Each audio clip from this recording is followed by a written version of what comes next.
Mexican cartels just declared war on American law enforcement, and DHS confirms narco-terrorists are placing assassination bounties on ICE agents in Chicago. These aren't threats. These aren't warnings. Actual cash contracts for dead federal officers, while agents dodge rocks and chemical weapons. And Antifa terrorists in Portland load weapons into secret storage units, and they coordinate attacks wearing panda suits to mock you while planning murder. This isn't protest. It's an invasion. Foreign cartels and domestic terrorists are uniting to hunt our people on American soil. And the footage I'm about to show you will change everything. They want our agents dead, they want our borders erased, and they want chaos, and they're getting help from the inside. So make sure you keep on watching, guys. So gold has gone mainstream. You're seeing it everywhere, and prices keep climbing. Every day, more and more Americans are catching on to the power of gold. But how do you actually take advantage of it? How do you invest in a way that's safe, simple, and built for the long run? That's where Noble Gold Investment comes in. And Noble Gold specialists are trained to help investors like you go from confused to confident, from wondering what's next to knowing exactly what to do. Whether you're looking to roll over an old 401k into a gold IRA, or you want physical coins and bars delivered right to your home, Noble Gold makes the process simple, safe, and stress-free. And you're going to get step-by-step guidance, transparent pricing, and a U.S.-based service from a team that's handled over $2.5 billion in precious metal transactions. And with Noble Gold Investments, protecting and growing your wealth isn't just their job, it's their commitment. So visit nextnewsgold.com today to claim your free wealth protection kit. Again, that's nextnewsgold.com. And that's Noble Gold, helping you build a stronger future.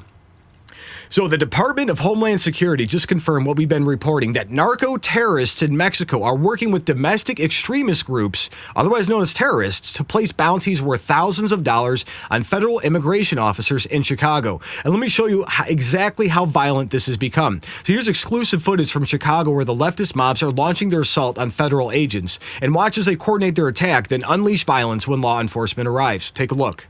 And when you first got on scene and you were able to talk to some neighbors and some witnesses there on the scene, and describe to us what initially... Judy, wait 1 second. Okay. I see Chicago police are arriving and putting themselves in the middle of the situation right now. It appears there might be someone in command, from what I can see, approaching the area. I'm not sure if this is in an attempt to start dispersing the crowd. But we have just in the last few seconds. I'll give you a preview. It's going to get wild in about 5 seconds. Seen Chicago police would remain at bay, now starting to put themselves in the middle of the, oh God. Protesters are starting to throw rocks. We're going to get away from the scene right now, Judy. Okay, Michelle, you take care of yourself. I'm going to let her get off the phone. We really appreciate it. Get to a safe place. So what you're watching, what you continue to watch, is exactly what Michelle has been describing. This, again, at the intersection 105th and Avenue N.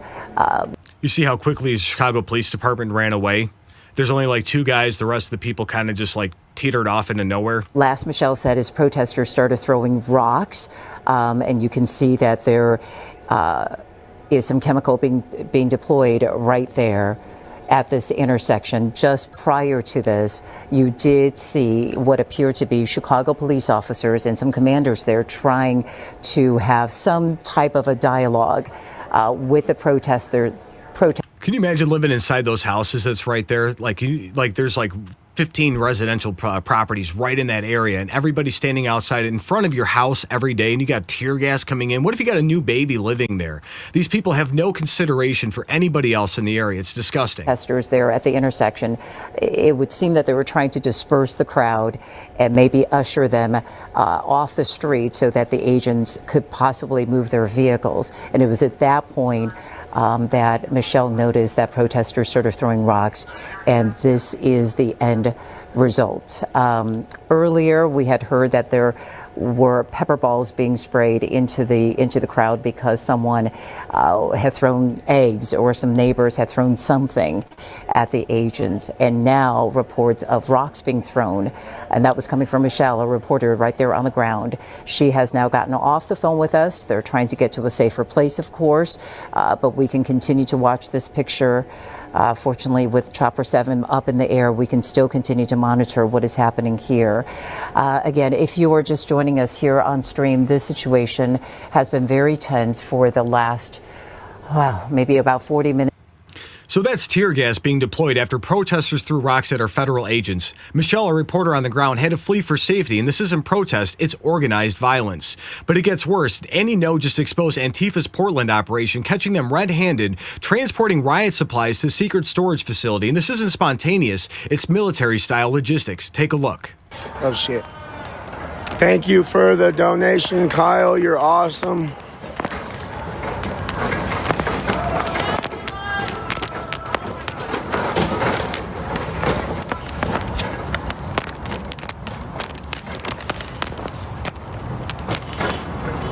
Yes, sir.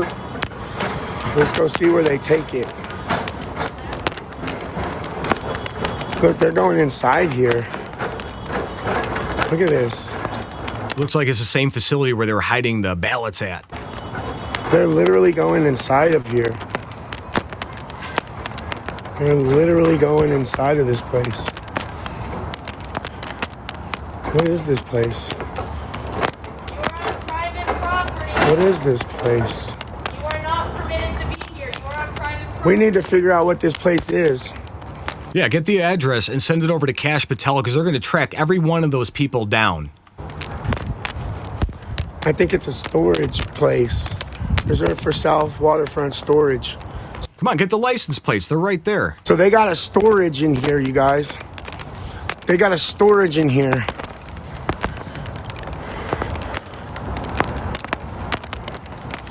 They got a storage in there. Let us know in the comments if you guys saw this happening. What would you do? Would you take the license plates down? Would you report them? That's crazy. South Waterfront heated storage. Did you guys know you guys are supporting terrorists out here? You guys have literal terrorists bringing shit into your company. You better you better do something about that before Trump comes after these people. So South Waterfront Heated Storage, that's where they've been stashing weapons and riot gear, unit by unit, building their arsenal while authorities are doing nothing. Then Antifa pulled their most cynical move yet. When Trump called them terrorists, they dressed up in inflatable costumes. And guess who was there to film their propaganda? CNN. Watch this orchestrated psyop in action. Take a look. Just yesterday, as you know, the president hosted a White House roundtable on Antifa. The question is that who's actually behind some of the protests outside the ICE facility in Portland? Our Shimon Prokupes is there. Another night in Portland. A few more arrests, but that's not why we're here tonight. You've got a presence in Portland that is Antifa affiliated. We've come to ask Antifa thugs about Antifa. You're not Antifa, right?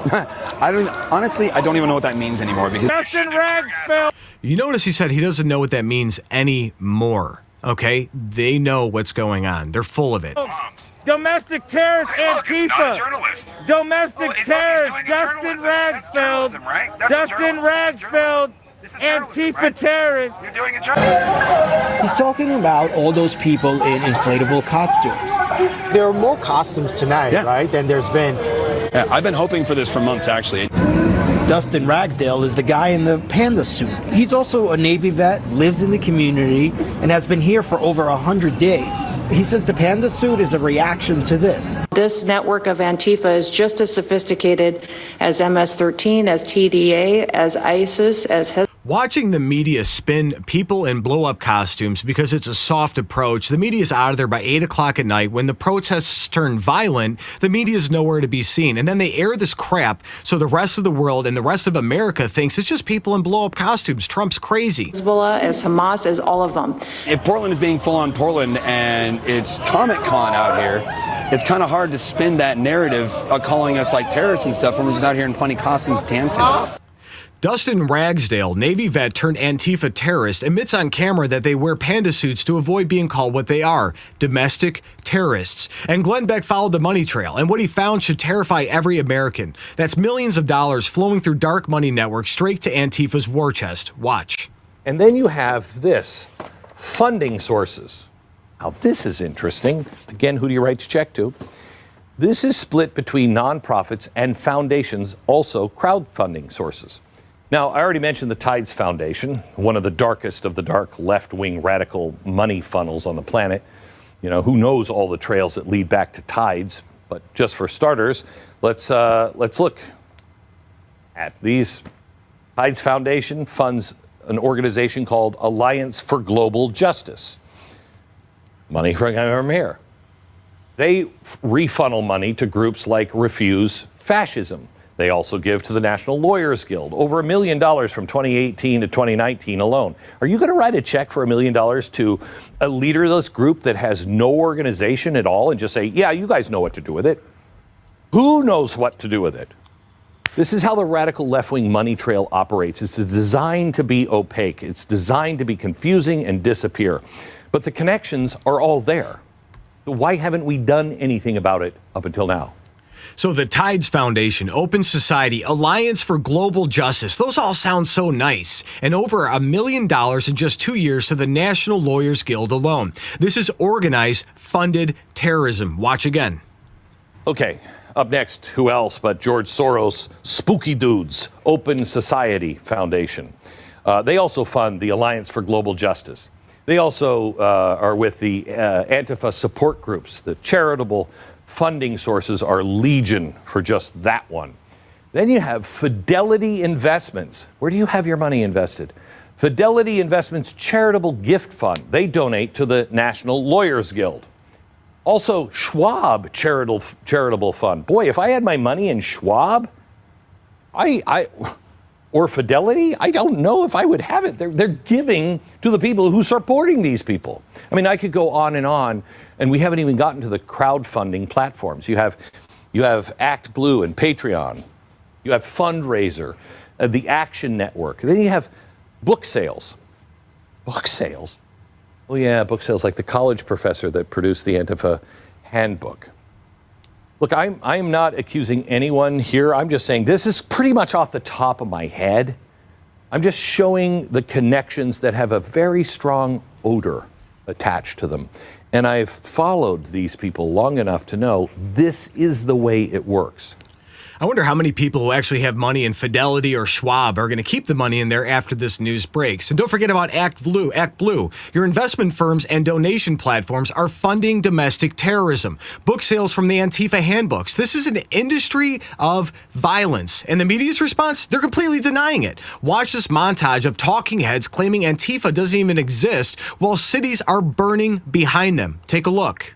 There's no Antifa. This is an entirely imaginary organization. There is not an Antifa. Like, I don't even know what Antifa is. There is no group. It's not even like far-right groups like the Proud Boys and Oath Keepers. Compared to right-wing extremists, Antifa-linked violence is rare and limited. It isn't an organization. It is a.